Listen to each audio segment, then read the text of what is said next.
போனதில்லை ஒன்னாலதான் கண்ணே ஒன்னாலதான்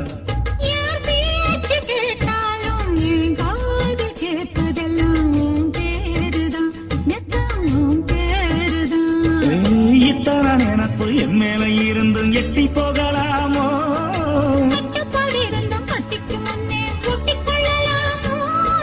முத்தமிட்டா மோசம் என்ன உண்டாகும்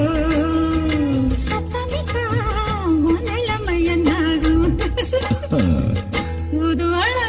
அரைச்சு தொண்டையிலதான் நினைச்சு மாமா கிட்ட பேச போற மணிக்கணக்கா தூண்டாமணி விளக்க தூண்டி விட்டு எரிய வச்சு முகத்தை பார்க்க போற நாள் கணக்கா